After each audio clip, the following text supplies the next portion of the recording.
Well,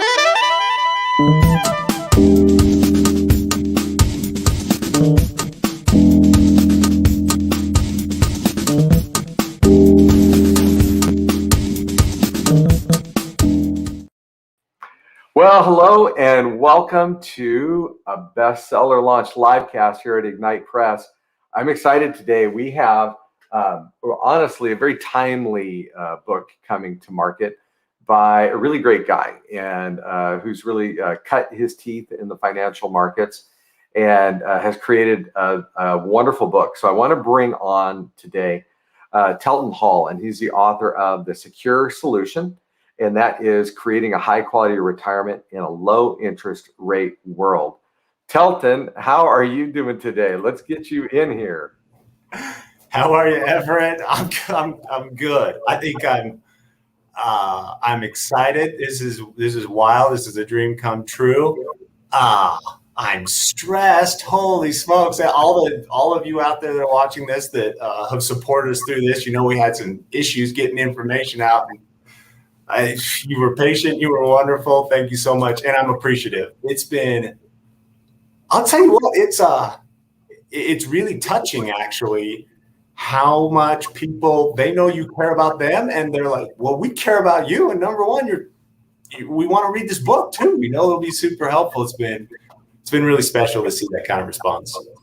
Well, fantastic, and I would be remiss if I didn't put up this slide here and let people know that the Secure Solution is available on Amazon today. And in fact, you can get the Kindle version for just 99 cents. So certainly pick up your copy if you haven't. Now, if you happen to be watching this live cast, by all means, let us know you're here. Put something in the comment log.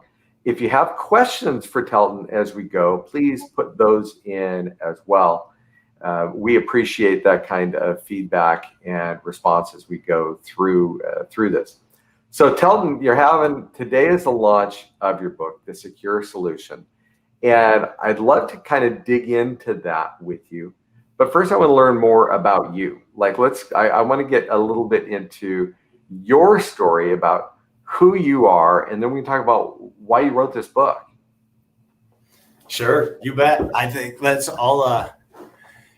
I think I'll start with where I was raised and how I grew up, and walk you through that story and that progression, because really the culmination of all of that truly is this book, this opportunity to present this. So I was raised in a really small town in southern Utah. It's actually named after the Virgin River, so it's called Virgin, Utah. And I was raised on a small, we call it a working ranch. So some ranches are big enough you can hire everybody. If it's a small family working ranch, that means you do everything. So we raised cows. I sent you a couple pictures here. This is actually me. So one of the way to present your product, your stock to people is to do a stock show. So this is one where we had raised this Hereford heifer here. And no, that's actually a steer. I apologize. But and then we would haul hay.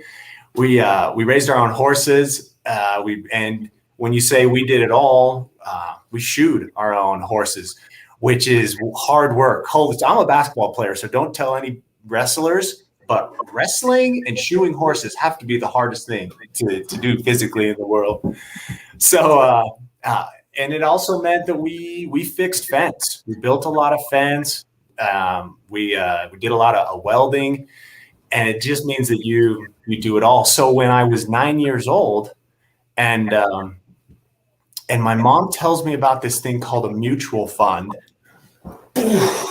it blew my mind. You're telling me that, I love the labor. I still love the labor. Getting up, getting something done is wonderful. But you're telling me that I can, labor over here, but at the same time, I can have something that's actually working for me, something that's laboring for me, so that I don't have to do all the labor all the time for all my life. It was amazing to me. It really ignited this passion in me. It just starts with a spark, right? It lit this spark in me to pursue investments. So from from there, there's probably three more key components to the story. One would be basketball. I love basketball, and it taught me to just grow and improve. I wanted to put this up there. This is one of my teammates from when I was at Eastern Wyoming College, small little junior college in Wyoming. His name is Robert. Dang, he looks intense. Like he's going to destroy me. And so he was 6'10" plus and just huge. And so a little teaser here. I tell a tiny little story about Robert. My coach called him the Machine. My coach also would say, had a nickname for me and for a couple other players, but I'm not going to tell you those. So you'll get those at the end of the book, and a little teaser there. So there's basketball, and then interestingly enough, I mean, I've come to grips with my geekiness. I love math and I love investments, but I love literature and I love writing and education. And so going to college, I actually pursued that as part of my degree. Is I might end up being an English professor for all I know, and I definitely at some point want to be able to publish. I got published some in college, and so you can see how that's going to tie into the story. That's right. And then I think the third critical component is I decided to go the financial planning route, follow that passion for investing and helping people. But I was only a couple years into the business. I mean, I was a toddler. I was barely beyond a baby. I had clients, I had these people I loved and care about. And then we went through that great recession of 2008. Yes, I actually captured those and put them out there because I remember coming into the office, picking up that piece of Wall Street Journal. And I mean, it was all of you remember, you were there too, and it affected you. It's affected the clients that I work with, but I remember distinctly, like, this is changing my world. That we knew there was going to be a market correction. We did not understand the extent of the collapse. And then when you see the next one with Paulson on his razor trying to find money to keep this economy going, that was a fundamental point for a couple of different reasons, and it ties right into this book. Is the first is that 2008, 2009 financial collapse, that Great Recession, it fundamentally changed how the economy is managed. And that's a big part of what we need to understand. And so what I go through in this book. Then in addition to that, is that financial crisis that created the framework that I see through to say, okay, let's make sure that we can get our clients through retirement. Let's have a secure solution to be able to accomplish that. Well, terrific. And I think that kind of gets into the next question I had for you really is, why write this book? We find ourselves in some pretty interesting times, right? And in really all sorts of ways at the moment. And, and yet we also find ourselves in an investing environment that's unlike anything that we'd had for decades leading up to this, right? Yeah. So I'm guessing that gets into why you decided this is the book to write and to write now. So why don't we talk about that? Why'd you come to this? Yeah. So it, which is a good point. Like when I think back, this was never the book that I intended to write or that I could maybe see myself writing. But why this book and why this time is I think the people that I've got my family and I love them, I care about them, but I care deeply about these people that want to retire. The baby boomers and on either side want to retire or stay retired. And the nature of all these moving parts is that there's just not that much wiggle room for them to make a costly mistake. So that's why this book's so critical. Is the biggest costly mistakes are going to be making decisions off of an outdated precedent. So it's time to understand the new precedent. And that's what this book accomplishes. That's perfect. Yeah, that's perfect. You want to talk about that, about what the precedent used to be versus what the precedent is now? You want to dive into that? I do, for sure.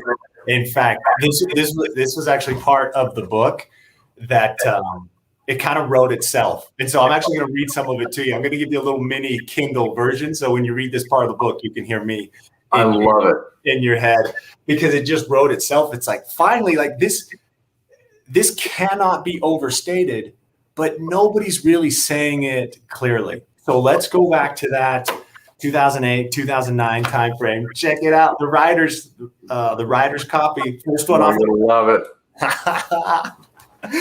I'm a big fan of, if it's a good book, it's dog-eared and it's bent backwards and it's marked all over. And so I can't decide, should I do that to my writer's copy, or should I maybe get the next one to do that too? I'll let you know how that goes. If you got an opinion on that, you can put it in the comments. Yeah, dog-eared up, or no, keep it pristine. So, all right, are you ready? In 2008, the national debt was $10 trillion. So in 2008, national debt was $10 trillion. The yearly interest payment on that debt was $253 billion. Then we go through the financial crisis. In the end of 2019, or by the end of 2019, President Obama was on his way to becoming the president who would oversee the creation of the most national debt ever. So we're talking in 1 year, he's the president to see the creation of the most national debt ever. Along those lines, at least until he was surpassed by President Trump, and now all odds are on Biden taking the cake. So this is not a bipartisan conversation. Right. In 2019, the national debt grew to $12 trillion. We all said, do you remember this? Perfect. That's the chart you can see there. 2008, the global financial crisis. It grew by $2 trillion in a year. Anybody watching that was saying, are you kidding? $2 trillion in a year? The national debt went up. Let's see here. In 2009, the national debt grew to $12 trillion. We all said $2 trillion in 1 year? Really? Can you imagine how high the interest payment was in 2019? The interest, imagine what your mortgage would do if you just added a cool $2 trillion to it. What would your interest payment do, right? The national debt went up by $2 trillion in 1 year. Any guesses how much higher the interest payment went? It went down. That's crazy. The interest payment on our national debt went down. When we all thought, that's simple math, right? More debt, more interest. It went down. It's a huge deal. It's this fundamental deal. And then to finish that off, to finish out the Obama era numbers, by 2012, the national debt would be at $16 trillion. By 2015, the national debt doubled from the pre-recession to the end of 2015. The national debt had doubled, and then this is the fundamental change. Yet the interest payment in 2015 was less than in 2008. It was $250 billion. It was $253 billion back in 2008. So at that time frame, all the economists, we were going to conferences, we were getting our feet on, we were figuring out what was going on. All the economists were saying, Fed's going to raise the interest rate. They're going to get back to normal. They got to do it pretty quick. So they're going to start in 3 months or 6 months. Some of them really kind of went out on a limb and said they're going to wait 12 months or 18 months before interest rates over time start to increase. Well, interest rates did increase, but you can see it here if you pull up that next chart. It took 9 years for them to start to raise interest rates. So it's the very tail end of that chart. You can see where it says 2010 along the bottom is the easiest number. The Fed rate was already dropped to zero at that point. And then it didn't start to raise after a month or 3 months or 12 months. It took years before they started to increase that rate. And here's the reason. Here's the fundamental difference. In the past, so this is old scenario, economy started to get rough. Fed lowers the interest rate, stimulated the economy, and then inflation started to heat up. They raised the interest rate to kind of cool things down a little bit. That was the normal. Now the precedent is economy starts to go rough, Fed lowers the rate, government does stimulus and stacks on national debt. So now the Fed's handcuffed. It can't start to significantly increase rates because the interest payment that the national debt will have to pay will go up too much. It'll start carving into national defense. It'll start carving into Social Security, whatever the program is. Pick your side. It's going to come out of somewhere. So that comes out of a chapter that's called the 27 trillion ton elephant, because the way I see it is interest rates, there's reasons that the Fed wants to raise interest rates. We're going through inflation, but there's a 27 trillion ton elephant sitting on interest rates, eating its lunch, and there's a really, really a lot of pressure that's going to be very hard for them to do that. So that's a new precedent that we're in. We're not in that old precedent. We're not, if you retired 30 years ago in a high interest rate environment that was falling, that worked at that time, but the stuff that worked then is not as effective as what we're going to need over the next 30 years. So there you go. Long answer, but the short, concise is it's a new fundamental because we've got all this national debt sitting on interest rates. It's interesting because I know that, people, financial people have used various rules of thumb over the years. Like, how many years will it take to double your money? What kind of average return on investment should you expect and look for? And I don't want to say any names, but there's a guy out there whose last name begins with an R and it rhymes with Amzi, and who has forever touted 12%, and even like, I literally found an article today doubling down on that.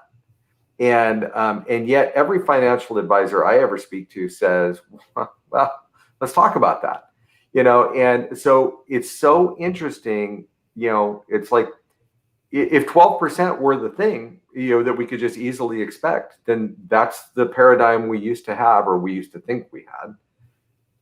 Wow, what's it like now, right? What's it like now? So those things come to my mind. And sorry to mention that other nameless person. So anyway. So what's really interesting about that is, I think, and there's part of the book that mentioned this briefly, that some of those concepts I really like, I agree with, and I think that's beneficial to get some of that information out. For one particular reason is because the Fed changed their policy last year. They told us that they're going to let inflation run hotter. They said, we're going to change the way we calculate inflation so that we get nominally higher inflation. And we're seeing that this year, but I think that's less of a big concern than seeing that. I think we'll see that for an extended period of time. And that's a game changer. And so you actually have to find ways to, when you want to be the most conservative, when you want to find ways to reduce risk in your portfolio, because we're in retirement, we're pulling this money out. And so we can't be quite as aggressive. You still have to find ways to have growth and growth potential, because I think very likely we're going to see higher inflation over an extended period of time. We're seeing spikes of hyperinflation. And so that's made this year more than nominally higher inflation. But even if we just have a little bit higher over an extended period, we have to find ways to get a little growth to offset that. So the whole second half of the book, the first part of the book is knowledge. It's time for you to understand all these workings of the economy, thrown in with some great stories, if I might add. And the second part of the book is, okay, what are the strategies that can help us mitigate risk, but get enough return to navigate this low interest rate, potentially high inflation rate environment. So, I mean, the book is just really geared. If you want to retire at some point in your life or stay retired, then this book's for you. It's time to get it. So on that note, let me come back to here. The book is available now on Amazon, and you can get it for 99 cents on the Kindle version. Paperback is also available, so certainly encourage you to get it. And and dog ear the crud out of it. Like, well, it's hard to dog ear a Kindle, but I do. I suppose there's a way, but a little few comments here about that. Totally, dog. Now, what about this? I mean, kind of address a bit of the elephant in the room is, your book is talking about creating a high quality environment in a low interest rate world. But our interest rates, you just mentioned that they're likely to go up. Can you put that in perspective? Because it's so interesting. We look at interest rates now, and anything additional feels like we're going into high interest or high inflation. But can you put that in perspective? Because we got a little ways to go before we're truly in a high interest world. Am I right? Oh yeah, for sure. And in fact, the people that I'm visiting with every day, they were buying their houses at the end of 70 and at the beginning of 80. And it's always funny they remember. I mean, they'll remember to the percentage point what their interest rate was on that house back then. And it was 12 or 15 or 16 or 18. And so that gives you an idea of when we talk about, we'll see little bumps in interest rate, but that's different than seeing interest rates just go back to normal. And I don't think we're going to see that. Fundamentally, we can't see that because of what that's going to do to the interest on national debt. So instead, we're going to have a little higher inflation and interest rates staying lower. And if they start to increase them, it'll just be just a little bit over a long period of time, so that even at the end of that, we're still in probably not even average if you take a 50-year time frame. In fact, if you put that chart back up, do you still have that, Everett? Yeah. The Fed funds. I mean, look at, if you took an average of that, you're talking a Fed funds rate at, call it 7.5. If you kind of chop something out of the middle there, I don't think the Fed funds rate's getting anywhere back to the normal, back to the average anytime soon. So then that leaves you in this situation where, okay, if the new normal is that we feel like a 4 or 5% mortgage is high, then the new normal on your retirement accounts is, all right, we got to find some way to generate some income here, because those accounts are, unless they're pure S&P 500 equities, they're not going to do 10-12%. It's pretty amazing. I mean, it'd be curious to see whether we see those types of interest rates in our lifetimes for some of us. You're right. You've got that chart shows that the last time it was at about 7.5% was back in 1990, right? 30 years ago. Yeah. What if we went 30 years forward and still never saw that, right? And this is the world in which you need to guide your clients in regards to preparing for retirement and then living through retirement, right? I hear all these people like, oh, I just need to get to that point of retirement. And then they don't really think about, wait, retirement is this many years long.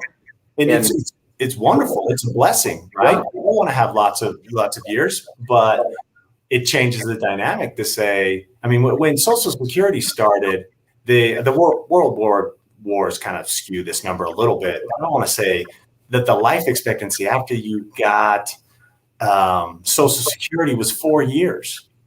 And now if you get Social Security, you say you start at age 62, to live to 92, it's very doable. Statistically, one of the couples is going to live well into your 90s. So to your point, it's like, let's get you to that point, and this book will talk about that, and then it'll really focus on, okay, what's that next 30 years look like? What kind of a strategy can we use to get us there?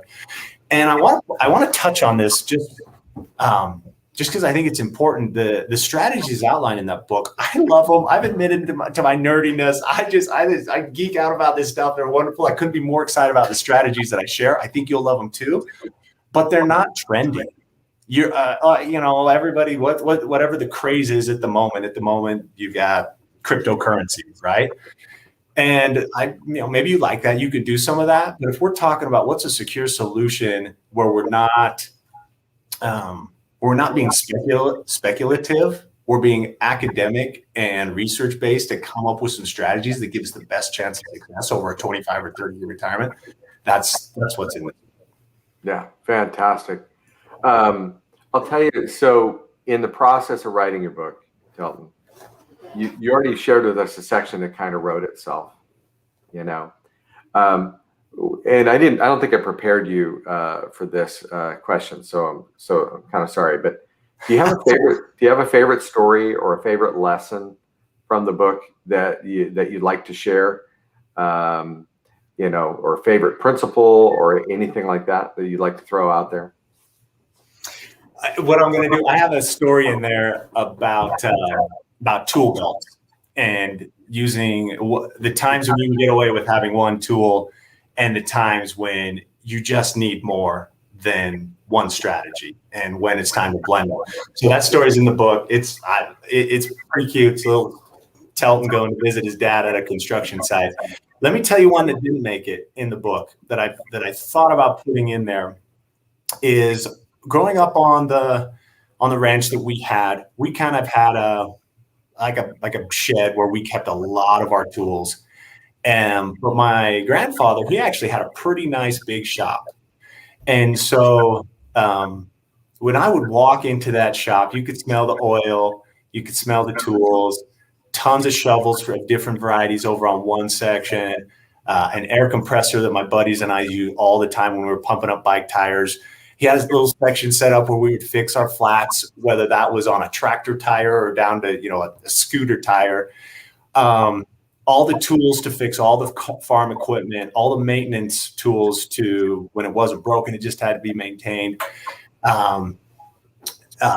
Workbench along the backside, and then the farm stuff over on the side, horseshoeing stuff, all your shafts, all of your hay stuff, all of your fence stuff, and there's what's called a calf puller. So when you're we're going to have calves, and it starts, and so you're up usually all night during calving season. When one of those starts to go bad, you're there. You're the one that has to adjust that calf, and then they're big enough you can't just help them out. You actually hook onto them with a machine that actually it's funny, but it's crazy. You're the doctor. And so I think about my grandpa's world. He knew how every one of these worked and how to run that whole operation. And it's just been taught year after year after year, generation after generation. Talk about a fundamental change, right?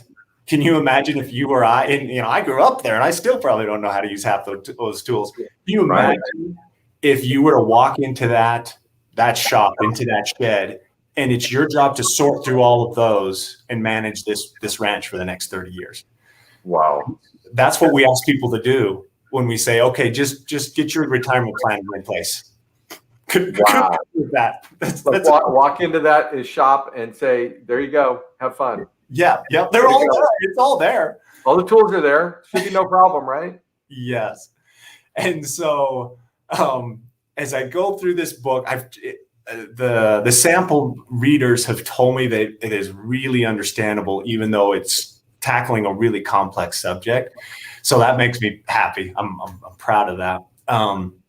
Just know that we're going to go into some complex stuff, and that I have put my soul into making this. How can we go through a shop like that, grab the pieces that we need, get the help that we need, learn enough here to know, okay, I need some help there, bring it in to actually give you a chance to accomplish that monumental task.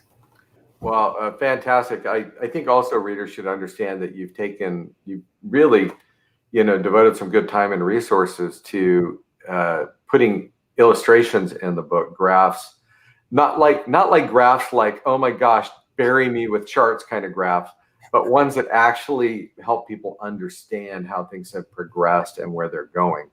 I do think you've clearly taken on the task of becoming an educator to help people understand what are really complex principles and bring it to simplicity. And I appreciate that. There you go. That makes me happy. Going back to in college, man, do I just be an educator or do I help people finances? I get both. The best of both. There you go. See, that's right. Well, everybody, we're gonna wrap up our interview here. But Telton, I just want to congratulate you on your book today, on your book launch. We're so excited to see the results of it going forward, and not just the results in how the launch does, but results, of course, in how it changes people's lives and their financial outcomes in the future. So thanks for coming on today. Congratulations again. And for those who haven't picked up their copy, by all means, please grab a copy of The Secure Solution on Amazon today, 99 cents for the Kindle. We appreciate you coming to our live cast. We here at Ignite Press specialize in helping books like this come to market, and helping to, in this case, educate people about their finances going forward. And we just appreciate your support. So take care, and thank you again for joining us.